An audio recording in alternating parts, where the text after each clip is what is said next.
My whole perception about this subject has become so much finer, so much more refined, so much more complex and sophisticated that it's hard to point to anything particular. But something stands out for me, and I'm not trying to say this to convince anybody, but just to share something that I take away with it. I mentioned yesterday morning about the progression on slavery in the US. Actually, I didn't start at the beginning of the story. If you go to Wikipedia and you look up the history of slavery, they have a wonderful chart that starts in 1700. From 1700 up to the present, tracing the changing values with regard to slavery, first in Europe, and then going to other parts of the world, including Russia and China and India, in different versions. And what was remarkable when I saw this was that the progress which we know of today started incrementally, step by step by step. And you had country after country first saying, we don't want slavery at home. It's okay if we're selling slaves to somebody else, or creating slaves from Africa, or our colonies are having slaves, that's okay. Or we're buying products that are made by slaves, that's okay. But we won't have them at home. And if you see year after year from 1700, gradually this progressive movement.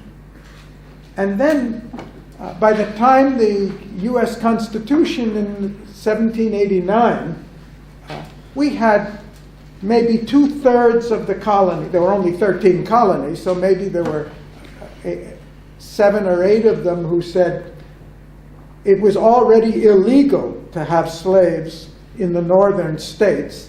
But we had 5 or 6 states without whom we could colonies, without whom we could have never won the Revolutionary War, who said, no, we still need these, so let's postpone any decision on it. And that went on, and in the 1820s, 1830s, when they were supposed to come around and deal with this issue, by that time the colonies were expanding across the continent, and we had new territories that wanted to become states. And in each case, when a new territory became a state, that territory had to decide, are we going to be a slave state or are we going to be a free state? And we had people from the South going to these new colonies in order to vote there, to vote that the new colonies should become slave states at a time when the whole world was giving it up. The whole world was saying, you could see very clearly the trend and the direction, and yet there were people trying to say we should extend this, we want to expand this.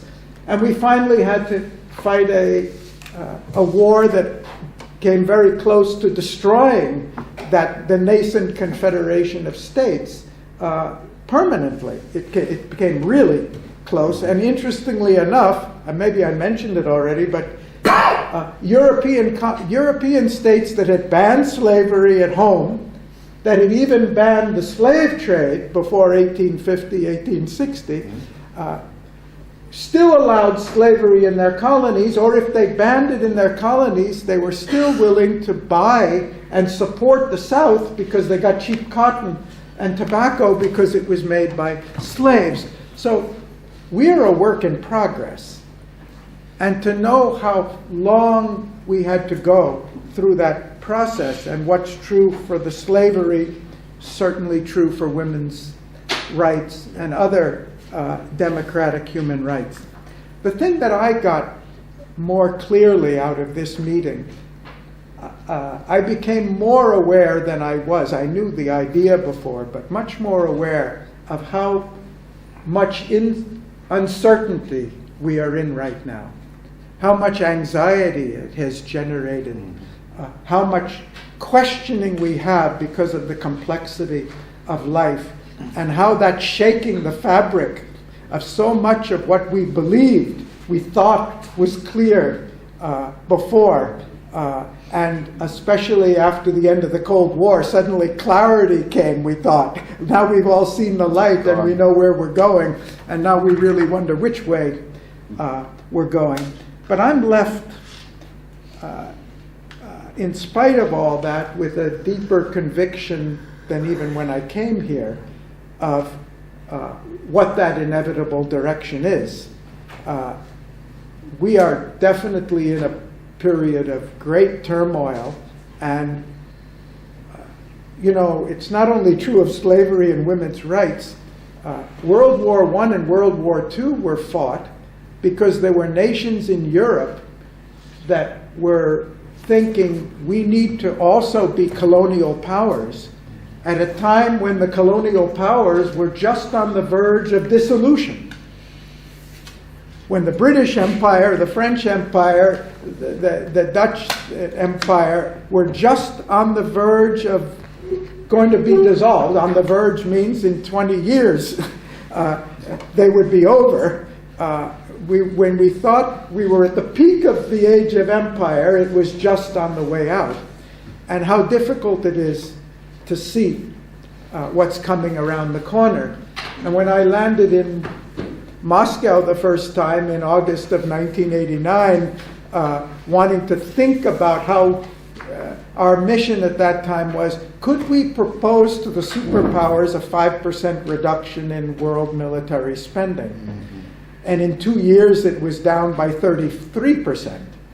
I mean, nobody was bold enough to think beyond, we weren't bold enough to think beyond 5%.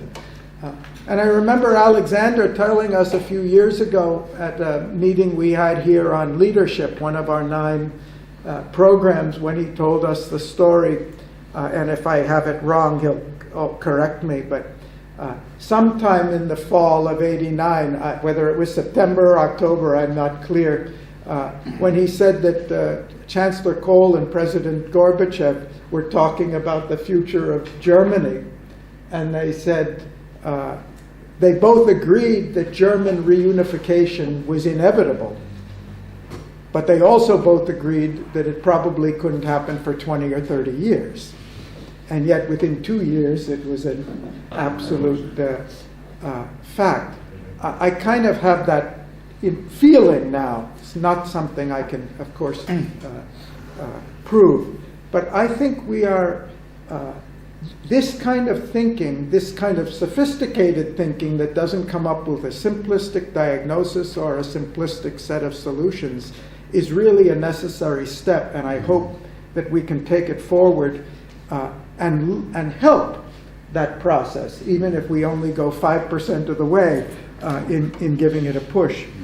So I'd like to thank all of you for contributing so fully and richly to this event.